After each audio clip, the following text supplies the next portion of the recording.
మురళీకృష్ణ అయితే బయట ఉన్న పద్మావతిని చూసి పద్మావతి దగ్గరకు వచ్చి ఏంటి ఇలా వచ్చావని చెప్పి అడుగుతూ ఉంటాడు. అయినా సరే పద్మావతి ఏం సమాధానం చెప్పకుండా అలా మౌనంగా ఉంటుంది.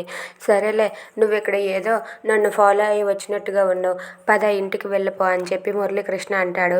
ఆ మాటలకు పద్మావతి అయితే అలా విక్కీ గురించి ఆలోచిస్తూ ఉంటుంది. ఇక బయట ఉన్న పద్మావతిని చూసి విక్రమాదిత్య ఇలా అనుకుంటూ ఉంటాడు.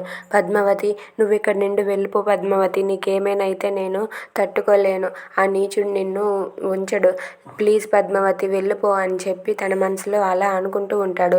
ఇంతలో పద్మావతి అయితే ఏంటి ఇక్కడే ఎక్కడో సారు ఉన్నట్టుగా ఉన్నారు, నా మనసు నాకు చెప్తుంది అని చెప్పి పద్మావతి అనుకుంటూ ఉంటుంది. విక్కీ అయితే పద్మావతి వెళ్ళిపోతే బాగుంది, ఇప్పుడు ఎలా పద్మావతి వెళ్తుందో లేదో అని చెప్పి విక్కీ అయితే కంగారు పడుతూ ఉంటాడు. ఇక పద్మావతి గుండెల్లో అలజడి మొదలవుతుంది. సారు ఈ దగ్గరలోనే ఎక్కడో ఉన్నారు, నాకెందుకో నా మనసు చెబుతుంది అని చెప్పి అనుకుంటూ ఉంటుంది. ఇక మురళీకృష్ణ భార్య నుండి పద్మావతి తప్పించుకోగలదా? Thanks for watching friends. Please subscribe our channel. Thank you.